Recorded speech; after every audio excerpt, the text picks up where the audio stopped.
Yes, we are back. Here's a question. George, how do I know how many pounds of grain I need for a specific recipe? Or how do I work out my gravity points if I'm developing my own? It's really not that difficult. Well, it don't give a darn for your false sweat low, and you pro big and the old scarecrow made out of buckeye pudding. Welcome back to Barley and Hops. I'm George. Yes, the channel that dares to unlock all those mysteries of home distilling. We've got that underlying question that we want to answer, and that is, how do we get at the volume or weight of a particular grain or adjunct that we want to use in a recipe, and how do we figure out what our potential or what our goal is in gravity points? Well, we're going to answer that today because it's relatively simple. It's just a little bit of math, but it works each and every time. And it'll help you to recreate, and also it'll give you options for different recipe combinations to get at what you're trying to get at. Yeah. Well, we're so glad you're back with us. Yeah. And thanks for sticking to it. Yeah, well, you know, we went over the Saddleman's cut. Flash message. A very astute viewer wrote in, and I'm not as embarrassed as I am. Oh, yeah, I guess I am a little bit embarrassed. I missed a step. Yeah, you know, remember the 8 steps for the Saddleman's cut recipe? And he wrote in, and as soon as I read it, I was like, yeah, checking the pH. What is pH? pH is either that acidity or base, alkaline, of our mash. And our goal is to be at 5.2. And you just measure that with a pH meter, and we'll get to that. Yeah, we're going to get to that. Yeah, but it needs to be a little bit more acidic. 7 is normal or neutral. And then as you go down the scale, it's more acidic. As you move up the scale all the way up to 14, then it becomes more of a base or alkaline. So, yeah, I forgot all about that. And as a matter of fact, even when I reviewed the video, I still didn't get it. So thank you, whoever that was. Where do we do this? When we check our original gravity or starting gravity, that's a good place to do it. And that's where we check pH and adjust if necessary. Simple adjustment. Add citric acid. You can squeeze lemon juice into it. You can use cream of tartar. If you're trying to lower your pH. If you're trying to raise your pH, well, then you go the opposite. You just use baking soda. So that will help you out in the long run. Now, let's get on to what we're here for. Yes, this is where you've got this, because I'm going to have to erase this in order to continue on. Yes, a clean board, ready to go. Make this as simple as possible, because it is. Now, I'm using the Saddleman's cut as my base for this entire process. And I'm going to show you 2 things. Well, actually, I'm going to show you more than 2 things, but 2 basic things. And that is gravity points per pound and diastatic power. 2 things that are necessary in order to develop a recipe that you can rely on, or one that you can repeat over and over again.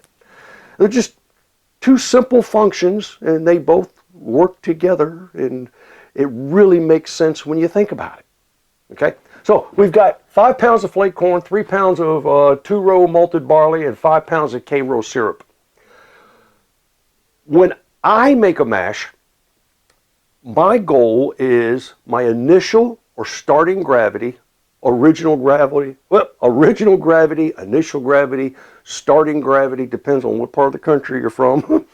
They all mean the same thing, and that is, where does that hydrometer float the first time I put it in and I'm testing it, or at the beginning of my process before I add yeast? Where is it floating?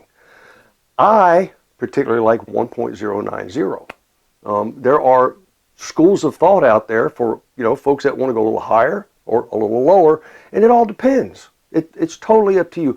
My goal is normally 1.090. And the reason for that is that at 1.090, my potential this is a hydrometer drawn up here, my potential alcohol, should I ferment completely, okay, and that's a given, if it ferments completely, my potential alcohol by volume is just shy of 12%. So, and then I'll take into account or consideration that it may not, I mean, it may finish at 1.005. I want to take into account that. So the industry standards anywhere like 8 to 11. There are some distilleries that are a little bit higher, some distilleries that are just a little bit lower, but that's pretty much a happy medium, 8 to 11. I'm a little over 11, but I'm giving myself a little bit of a buffer, okay? Just follow that. Okay. It makes no difference. 1.090 is my goal, and I need to try to get as close to that as I possibly can, if not right on it. So how do we do that? How do I know what my initial gravity is going to be if I'm only working with my raw materials? Well, here's a couple of things we know. First of all, I'm going to use flake corn. And I'm using flake corn for two reasons.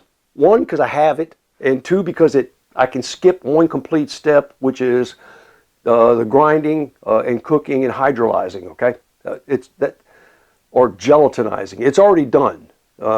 It's been steamed, it's been chopped up, it's been steamrolled, so it's already gelatinized.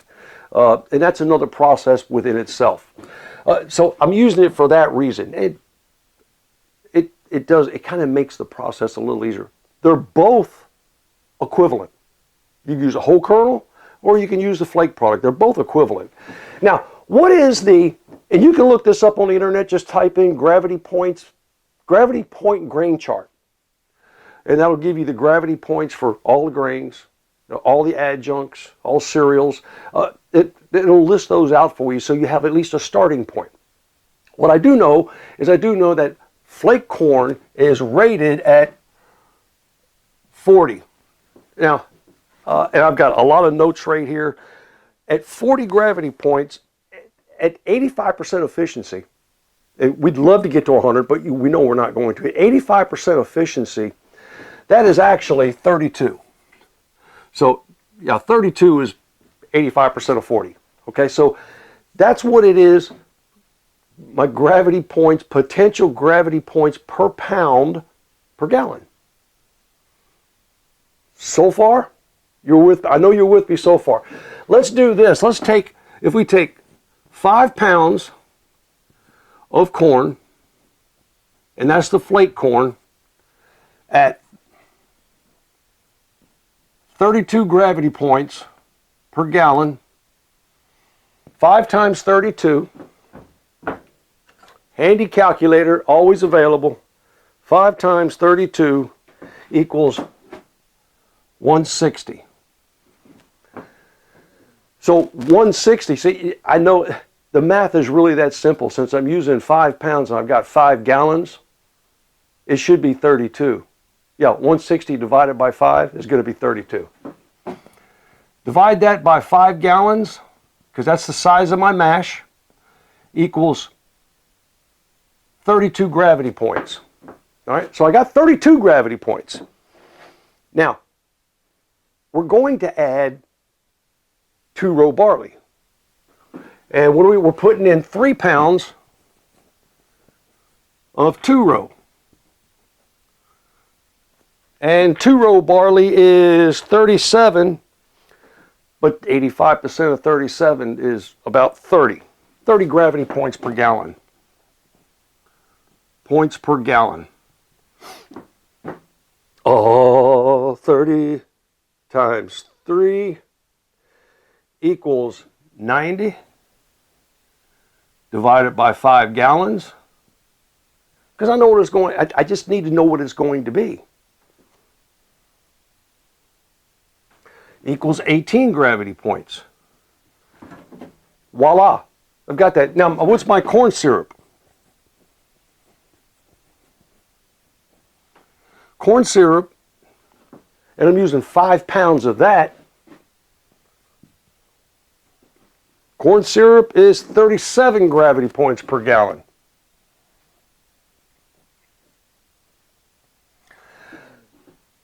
You guessed it. You guessed it. 5 times 37 equals 185 divided by 5 gallons. Could have skipped that step. It's going to be 37. Now, if I add all of those together, and I do, I add all of those together, I get 87. 87 is the increase in gravity points per pound per gallon, is the increase in my overall mash. Making sense? Yeah, watch this. 1.0. Because with each one of these, the actual figure is 1.032, 1.018, 1.037. So I'm increasing. This is going to remain the same. Don't add these together. I'm increasing from 1.032. I'm increasing by 18, and then I'm increasing by 37, which is going to give me 1.087. Am I close to 1.090? You're darn tootin'. Now that is the gravity points per pound per gallon. Okay? Gravity points per pound per gallon. I know it's a lot to say. What's the other thing that we need to be concerned about? We need to be concerned about our degree Littner. And if that's the first time you've heard that term, don't be shocked. All right? We know what diastatic power is. Again, there's a chart for this. Just type in diastatic power of grains.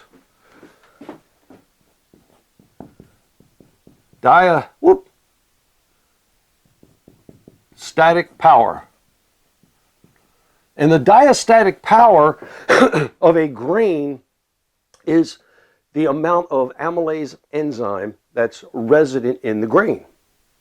And the higher the diastatic power, and it's measured on a scale, a Littner scale, the higher the diastatic power, the more capability that that grain has to convert starch to fermentable sugars, because we know we need alpha amylase to convert the starches to the fermentable sugars, right? You see how that ties in so nicely? And this is measured on, let me write this over here, degree Littner. That's how it's measured. Okay. Now, here's what we know.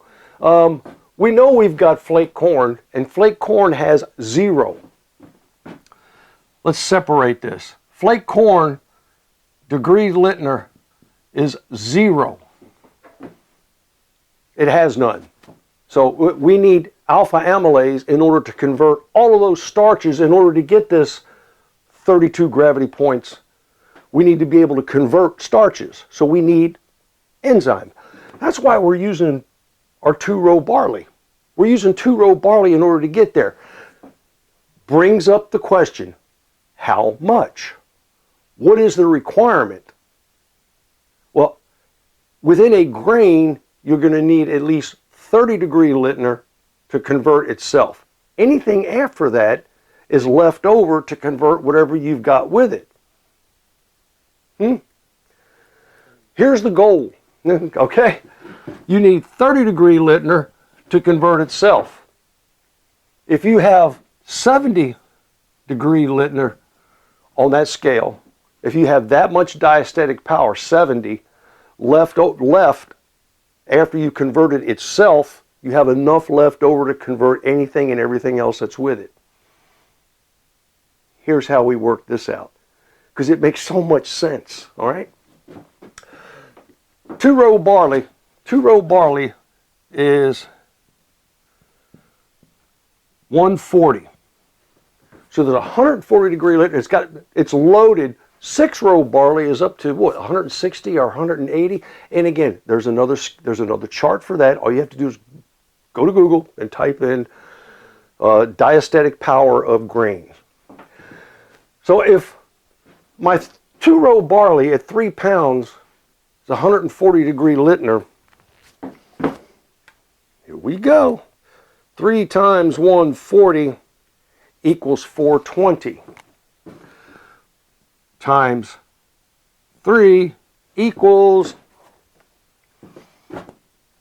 420. So that's the total. But how many pounds of grain do I have? I have to convert the 3 pounds of 2-row, and I also have to convert the 5 pounds of corn.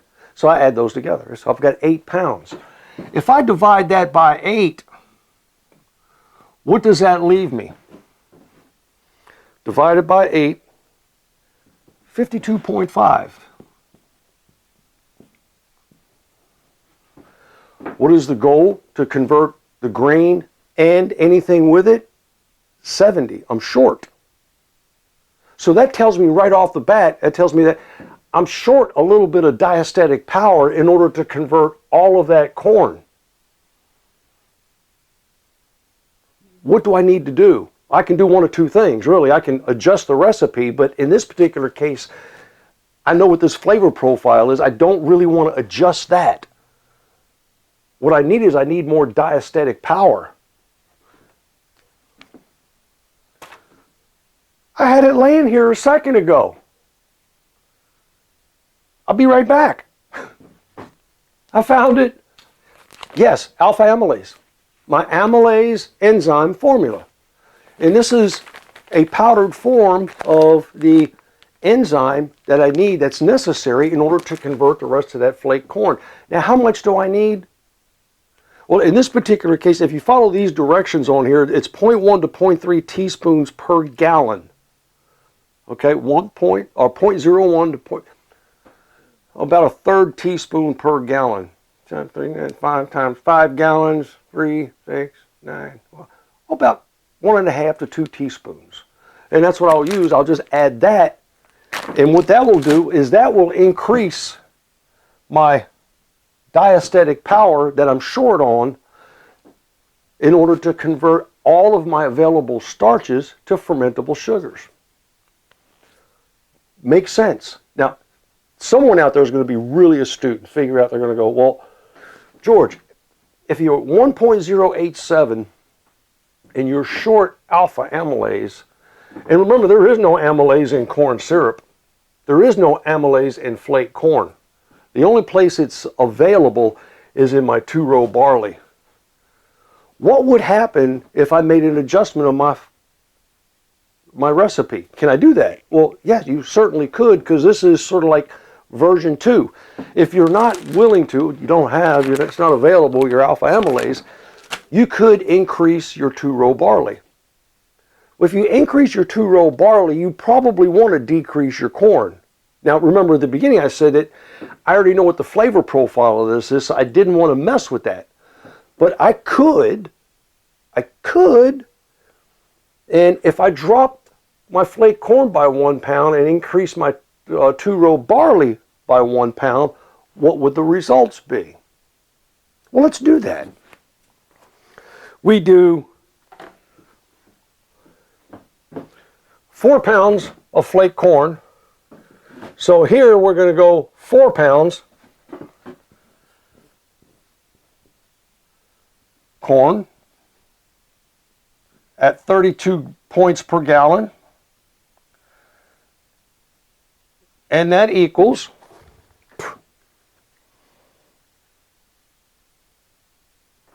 128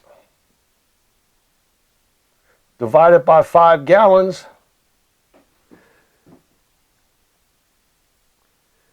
equals 25.6, 26 equals 26. Now, if I increase my 2-row barley, I make 4 pounds of 2-row at 30 points per gallon.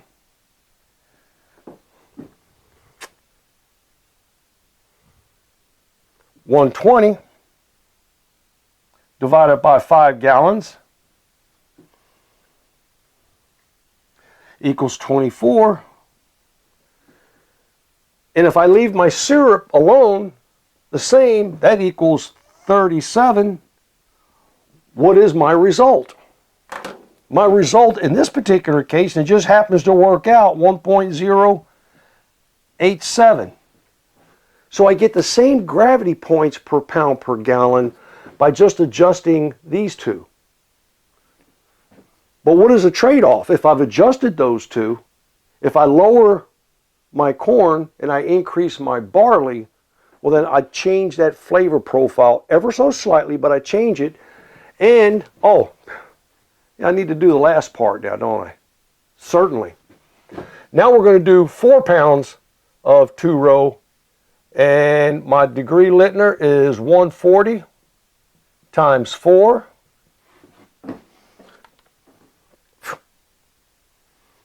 140 times 4 equals 560.